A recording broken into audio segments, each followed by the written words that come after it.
सफर है और उसका इख्तिताम मौत पर होता है।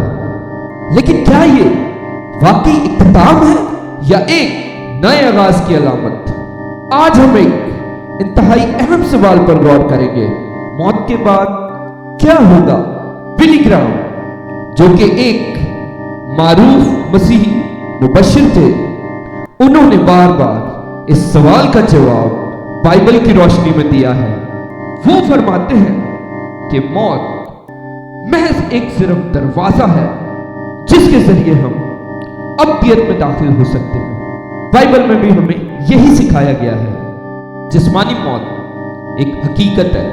बाइबल हमें बताती है कि मौत सबके लिए मुकर्रर है, और जैसे इंसान का एक बार मरना और अदालत का एक बार फिर होना मुकर्रर है। इब्रानियों 9:27 में हम देखते हैं कि हम सबको एक दिन मरना है और उसके बाद खुदा के हुजूर पेश होना है। दो रास्ते, जन्नत और जहन्नुम। बिली ग्राम ने अपनी किताब में हमेशा यही सिखाया है कि मौत के बाद दो ही मुमकिन रास्ते हैं, जन्नत या जहन्नुम। यीशु मसीह फरमाते हैं, मैं रास्ता, सच्चाई और जिंदगी हूं। कोई मेरे वसीला के बगैर बाप के पास नहीं जाता। यूहन्ना 14:6 में अगर हम यीशु मसीह पर ईमान रखते हैं और उसके गुनाहों की माफी के वसीला से निजात हासिल करते हैं, तो हमें अपनी जिंदगी मिलेगी। क्योंकि खुदा ने दुनिया से ऐसी मोहब्बत की कि उसने एक अपना इकलौता बेटा बख्श दिया, ताकि जो उस पर ईमान लाए हलाक ना हो बल्कि हमेशा की जिंदगी पाए। यूहन्ना 3:16 में लिखा है, अगर कोई यीशु मसीह को रद्द करता है तो बाइबल कहती है, और जिनके नाम किताबे हाथ में ना मिले वो आग की झील में डाले गए। मुकाशवा 20:15। मौत के बाद की अदालत। बिली ग्राम ने हमेशा इस हकीकत पर जोर दिया है कि मौत के बाद हर शख्स को खुदा के सामने जवाबदेह होना पड़ेगा, क्योंकि हम सबको मसीह की अदालत के तख्त के सामने हाजिर होना जरूरी है, ताकि हर एक अपने अमाल के मुताबिक जो उसने बदन में रहकर किए, अच्छे हो या बुरे, बदला पाए। करंथियों 2:5-10। यही वजह है कि हमें अपनी जिंदगी में अभी फैसला करना होगा कि हम यीशु मसीह पर ईमान लाते हैं या नहीं। उम्मीद और खुशखबरी। लेकिन मौत के बाद सिर्फ खौफ नहीं बल्कि एक शानदार वादा है।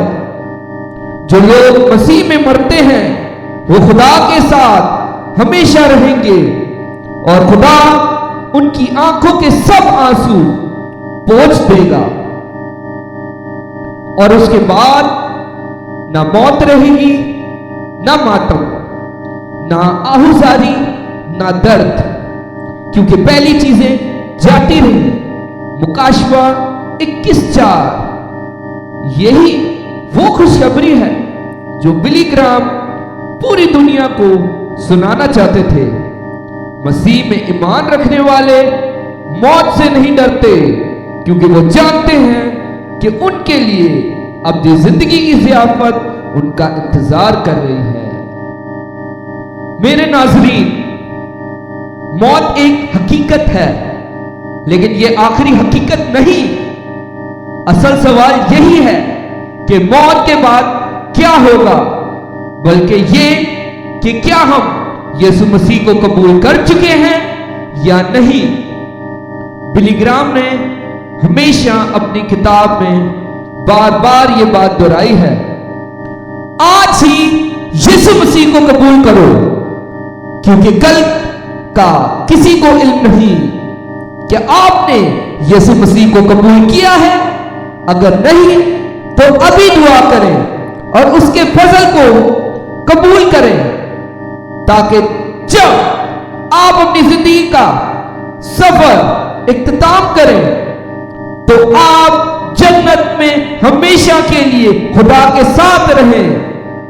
میرے بہن بھائیوں، امید کرتا ہوں کہ آپ کو اس پیغام سے ضرور یہ احساس زندگی میں ہو گیا ہوگا کہ ہمیں یسوع مسیح کو اپنا شخصی نجات دہندہ قبول کرنا ہے، تاکہ ہم آنے والی موت سے نہ ڈریں، نہ ناگہانی موت کے خطرات سے ڈریں، کیونکہ ہمارا یسوع زندہ ہے، زندہ ہے، زندہ ہے، اور وہ ہمارے اندر ہے۔ یہی تسلی کے ساتھ اپنی زندگی گزاریں۔ یسوع مسیح کے نام سے آپ سب پہ اور آپ کے خاندانوں پہ ہمیشہ ہمیشہ برکت چھائی رہے۔ یسوع مسیح کے نام سے آمین۔